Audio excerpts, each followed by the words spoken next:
오늘 우리에게 주시는 하나님께 하신 말씀은 누가복음 23장 1절부터 7절 말씀입니다. 누가복음 23장 1절부터 7절 말씀입니다. 다 함께 한 목소리로 읽겠습니다. 일어나 예수를 빌라도에게 끌고 가서 고발하여 이르되 우리가 이 사람을 보매 우리 백성을 미혹하고 가이사에게 세금 바치는 것을 금하며 자칭 왕 그리스도라 하더이다 하니 예수께 물어 이르되 내가 유대인의 왕이냐 대답하여 이르시되 내 말이 옳도다. 빌라도가 대제사장들과 무리에게 이르되 내가 보니 이 사람에게 죄가 없도다 하니 더욱 강하게 말하되 그가 온 유대에서 가르치고 갈릴리에서부터 시작하여 여기까지 와서 백성을 소동하게 하나이다. 빌라도가 듣고 그가 갈릴리 사람이냐 물어 헤롯의 가나라에 속한 줄을 알고 헤롯에게 보내니 그가 헤롯이 예루살렘에 있더라. 아멘. 오늘 본문에는 공회에서 예수님을 정죄한 후에 빌라도에게 넘겨주고 이제 판결을 내기가 곤란해지자 빌라도가 헤롯에게서 예수님을 넘겨주는 그런 장면이 나오고 있습니다. 여기 산해드린 공회원들은 예수님을 신성모독죄로 사형시키고 싶었지만 그들에게는 그럴 만한 권한이 없었습니다. 그래서 사형 선고권을 가지고 있는 로마 총독 빌라도에게 예수님을 끌고 갔어요. 그래서 그들은 종교적인 이유를 들어서 고발해서 예수님에게 사형 선고가 내리지 않을 것이라는 사실을 잘 알고 있었습니다. 왜냐하면 빌라도는 유대인이 아니고 이방이었기 때문에 그 유대교에 관한 문제는 빌라도가 대수롭지 않게 여기고 문제시하지 않을 것이기 때문입니다. 그래서 그들은 예수님의 제목을 이제 종교적인 문제에서 정치적인 문제로 조작하려고 모의하고 있습니다. 그래서 정치보험으로 몰아서 로마의 법에 걸고 예수님을 사형 선고를 받게 하려고 하는 그들의 의도가 여기 내용에 보면 담겨 있습니다. 죄송합니다. 아침 새벽에는 목이 가려서. 그들이 예수님께 걸은 고소 내용은 세 가지예요. 첫째로 5절에 보니까 민중을 선동했다라고 합니다. 백성을 소동하게 했다라는 거죠. 그래서 그동안 예수 사람들을 미혹해서 예수님을 따라다니는 것이 예수께서 민중을 마음을 그들을 사고 그들이 소란하게 하려는 선동하려는 목적이 있다라고 말하고 있습니다. 그러자나도 밀란이 일어날까봐 촉각을 세우고 있던 로마 당국으로 하여금 예수님에게 유죄 판결을 내리게 하려고 한 것입니다. 이제 여기 2절 말씀에 보면 두 번째는 백성을 미혹하고 가이사에게 세금 바치는 것을 금했다 라는 제목을 걸고 있습니다. 주님은 세상 권세를 부인하거나 무시하지 않으셨습니다. 누가복음 20장 25절에도 나와 있듯이 세금에 대해 질문하는 어떤 사람에게 가이사의 것은 가이사에게 바치고 하나님의 것은 하나님에게 바치라 이렇게 말씀하셨거든요. 그런데도 이 공회원들은 로마 형제에게 세금을 내지 말라고 했다라는 거짓 고발을 하고 있습니다. 세 번째 제목은 2절에 보니까 왕 그리스도라고 예수님께서 자칭했다라는 거예요. 그런데 그들은 예수님께서 로마에 대항하고 반역함으로 정치적인 왕으로 자기를 나타내고 있다는 거예요. 즉 예수님께서 국가 반역죄로 예수님을 사형 선고를 받도록 이들이 조작하고 있는 것입니다. 이렇게 세 가지 제목을 가지고 고발하자 3절부터 5절 내용에 보면 빌라도가 어떤 것에 반응을 보이게 했냐면요. 셋째 제목. 그러니까 자칭 왕 그리스도라고 했다는 것에 관심을 보입니다. 예수님께서 유대인의 왕으로 자처하고 있다면 로마의 속국인 유대가 독립을 깨하려고 하는 것이 아닐까 확인해 봐야 될 필요가 있었을 것입니다. 그래서 그가 예수님께 이렇게 묻습니다. 내가 유대인의 왕이냐? 라고 의문과 멸시를 담아 물어보게 됩니다. 빌라도의 질문에 주님이 대답하십니다. 내 말이 옳도다. 그런데 그 이유를 밝히지 않고 빌라도는 예수님의 무죄를 선언하고 있습니다. 갑자기 그가 무슨 이유로 무죄를 선포하고 있을까? 빌라도가 주님의 무죄를 선포한 이유는 우리가 두 가지로 볼 수 있어요. 누가복음에는 간단하게 죄가 없도다라고 표현하고 있지만 요한복음을 찾아보면 18장 34절, 36절, 37절에는 상세하게 기록이 되어 있습니다. 빌라도가 예수님께 내가 유대인의 왕이냐라고 묻는 말에 주님께서 이렇게 대답하십니다. 이는 내가 스스로 하는 말이냐? 다른 사람들이 나에 대하여 내게 한 말이냐? 이렇게 물어봅니다. 그 36절 보면은 내 나라는 이 세상에 속한 것이 아니니라. 만일 내 나라가 이 세상에 속한 것이었더라면 내 종들이 싸워 나로 유대인들에게 넘겨지지 않게 하였으리라. 이제 내 나라는 여기에 속한 것이 아니니라. 37절에 보면 내 말과 같이 내가 왕이니라. 내가 이를 위하여 태어났으며 이를 위하여 세상에 왔나니 곧 진리에 대하여 증언하려 함이로다. 무릇 진리에 속한 자는 내 음성을 듣느니라. 이렇게 말씀하세요. 그러니까 빌라도는 예수님의 이 말씀을 듣고서 예수님께서 로마에 반역하고 폐를 끼칠 사람이 아니라 주님을 고발하는 사람들의 종교적인 이유로 시기심을 바라고 있다는 사실을 판단했기 때문입니다. 또 한 가지는 그의 이제 그 빌라도의 아내의 부탁이 있었어요. 그래서 빌라도가 재판장에 앉아 있을 때 그의 아내가 사람들을 보내서 그 편지를 전달하게 됩니다. 이런 내용이요. 마태복음 27장 19절 말씀입니다. 저 오른 사람에게 아무 상관도 하지 마옵소서. 오늘 꿈에 내가 그 사람으로 인하여 애를 많이 태웠나이다. 이처럼 빌라도는 아내의 이러한 간곡한 부탁이 있었고 예수님의 말을 들어본 결과 무죄라는 심정이 굳어졌던 거야. 그래서 대제사장들과 무리들에게 무죄라고 선포하게 됩니다. 빌라도의 이런 공포에도 불구하고 예수님을 정죄하는 무리들은 더욱더 크게 소리를 지르게 됩니다. 예수님의 유죄를 주장하며 외쳐댑니다. 5절에 그가 온 유대에서 가르치고 갈릴리에서부터 시작하여 여기까지 와서 백성을 소동하게 하나이다. 더욱 강하게 말했다는 거야. 그들은 주님이 전국적으로 돌아다니면서 백성들을 유혹하고 그들의 마음을 선동하여 폭동을 일으키려 한다라고 우겨대고 있는 거예요. 온 유대라고 하는 것은 팔레스타인 전체를 가리키는 말로 우리가 해석할 수 있는데 예수께서 전국적으로 민심을 소란케 한 죄인이라는 사실을 강조하기 위해 그들이 그렇게 말하고 있습니다. 더욱이 갈릴리 사람이라고 밝힌 이유가 또 있습니다. 그런 당시 갈릴리는 이제 이렇게 반란으로 유명했던 곳이었다고 합니다. 그래서 갈릴리 사람이라는 것을 강조해서 예수님께 나쁜 이미지를 더 분명하게 심어주려는 그들의 악한 의도가 있었다는 것을 알 수가 있습니다. 빌라도는 갈릴리 사람이라는 말을 듣고 어라? 그렇다면 이 머리 아픈 문제를 내가 해결하지 않아도 되겠다. 잘 됐다. 갈릴리 분봉왕으로 있던 헤롯에게 넘겨야겠다라고 생각하고 있습니다. 그래서 마침 헤롯이 유월절을 지키기 위해서 예루살렘에 와 있던 차였기 때문에 빌라도는 헤롯에게 예수님을 넘겨주게 됩니다. 예수님이 무죄하심을 인정하면서도 자신이 감당할 책임을 지기 싫어서 송사의 책임을 헤롯에게 떠넘겨 버리는 것이죠. 무엇이 옳고 그런지를 알고 있는 사람이라면 마땅히 옳은 것은 옳다고 말할 수 있어야 되고 그것을 자기가 책임지고 행동으로 옮겨야 하는 것이 아닌가요? 곤란하게 되면 남에게 책임을 전가하는 사람.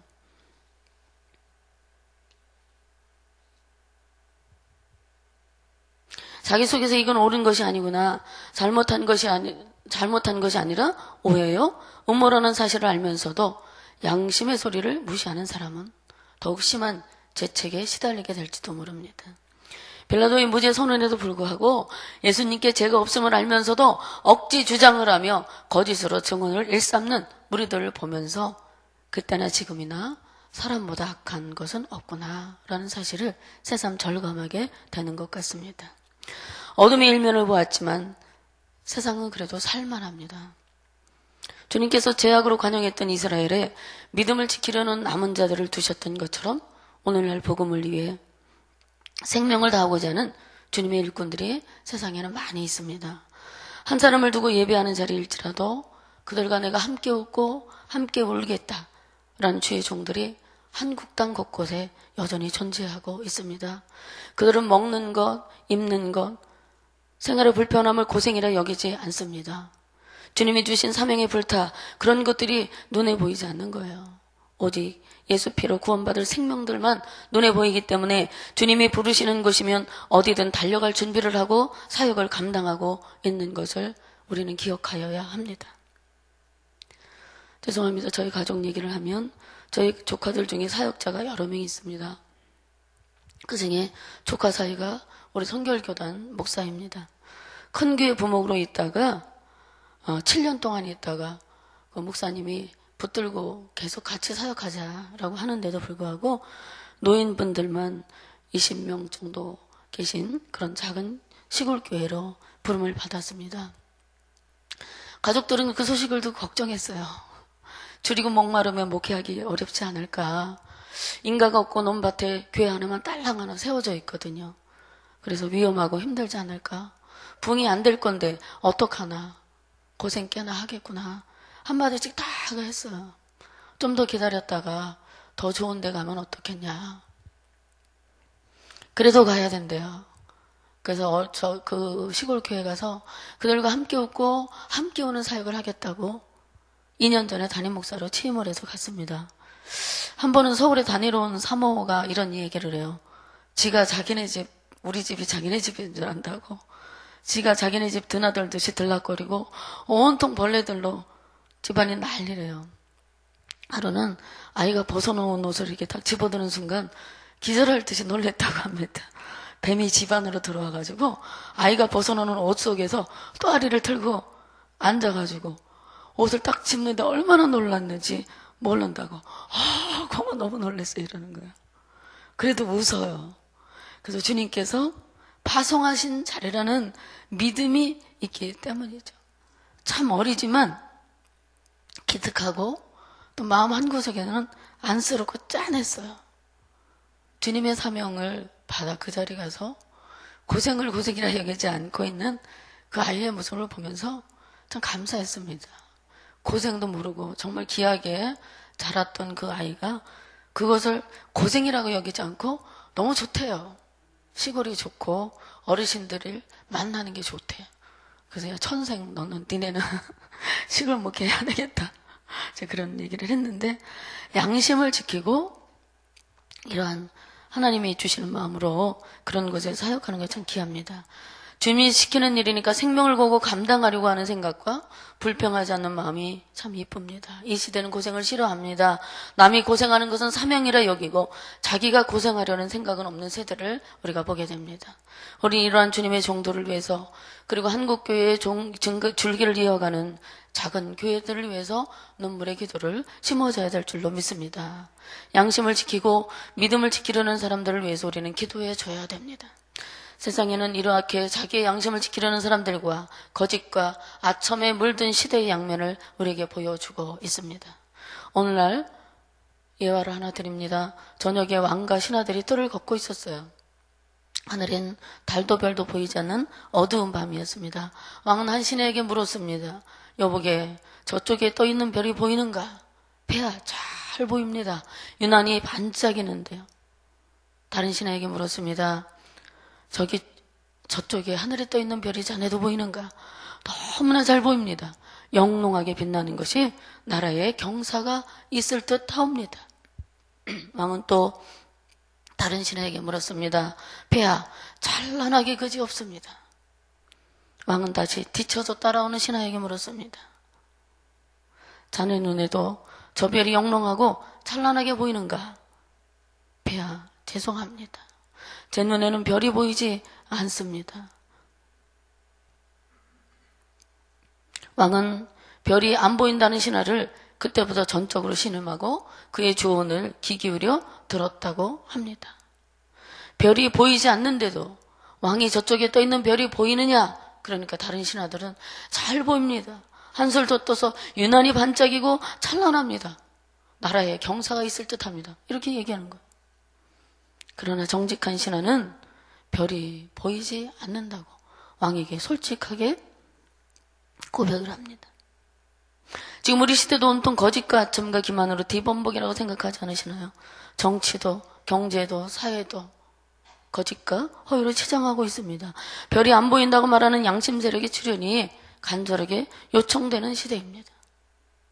옳은 것은 옳다고 아닌 것이 아니라고 흑백이 분명한 사람이 많은 시대, 그래서 양심이 양심을 속이고 옳은 일이 묻혀지고 그릇된 일이 서지 못할 자리에 서는 그런 부조리가, 뿌리를 내리지 못하는 그런 시대가 이 땅에 오기를 간절히 기도해야 할 줄로 믿습니다.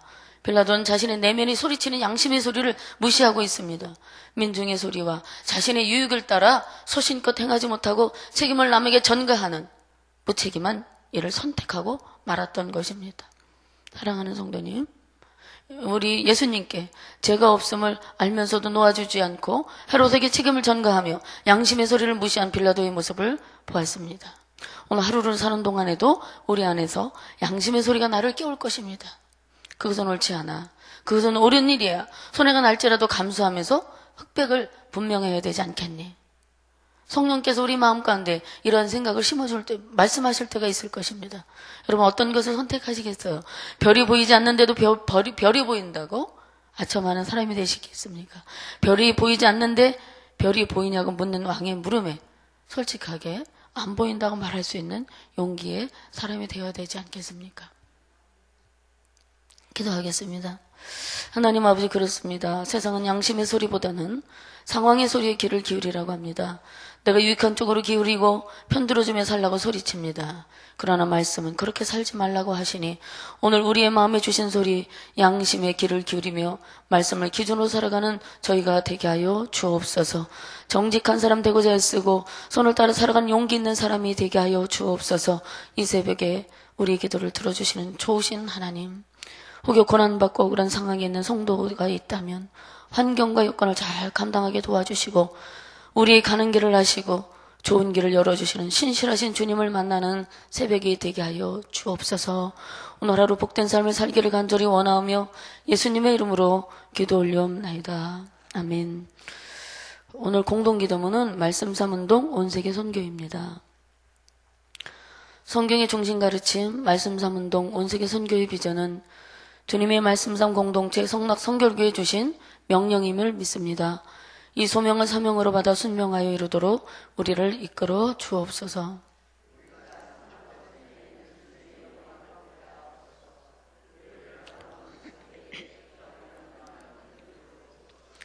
문제를 통찰하는 지혜와 한계를 넘어서는 용기를 주시며 하나님 나라를 위해 헌신하는 사람들을 보내주시어 거룩한 영적 뽕을 함께 누리고 나누게 하옵소서. 아멘. 주기도문 하시겠습니다. 하늘에 계신 우리 아버지 이름을 거룩하게 하시며 아버지의 나라가 오게 하시며 아버지의 뜻이 하늘에서와 같이 땅에서도 이루어지게 하소서. 오늘 우리에게 일용할 양식을 주시고 우리가 우리에게 잘못한 사람을 용서하여 준 것 같이 우리 죄를 용서하여 주시고 우리를 시험에 빠지지 않게 하시고 악에서 구하소서. 나라와 권능과 영광이 영원히 아버지의 것입니다. 아멘. 우리가 함께 나누실 기도 제목을 드리겠습니다. 지금 들은 말씀이 내 삶으로 이어지게 하옵소서. 전도 대상자를 위해 간절히 기도하고 사랑으로 전도하게 하소서. 환우들을 축복하시고 질병을 극복하는 믿음과 치유의 은혜를 주소서. 말씀과 기도로 거룩한 습관을 가지게 하시고 말씀에 순종하는 하루 되게 하소서. VIP 전도 대상자 초청 행사 준비와 영혼 구원을 위해 함께 기도하게 하옵소서. 담임 목사님 미국 집회 일정을 축복하시고 성령으로 충만하게 하옵소서. 금세 한가을 가을 말씀 사경회가 있습니다. 강사로 오시는 김강태 목사님을 축복해달라고 기도해 주시기 바랍니다. 우리 교회의 비전인 말씀상운동 온세계 선교를 통해 한국교회 아름다운 모델이 되게 하옵소서. 다 함께 이와 같은 기도 제목을 가지고 기도하신 후에 각자 기도하고 자유롭게 돌아가시길 바랍니다. 은혜가 많으신 하나님 감사드립니다. 오늘 우리에게 마음의 소리를 주신 하나님 감사합니다. 빌라도는 예수님의 무지인데도 불구하고 자기가 책임지기 싫어 헤롯에게 그 책임을 전가하고 있는 것을 보면서 정말로 우리가 어떻게 살아야 되는지 우리 마음 가운데 성령이 주시는 음성을 민감하게 들을 수 있는 마음을 주시고 정직하고 바른 올바른 신앙을 가지고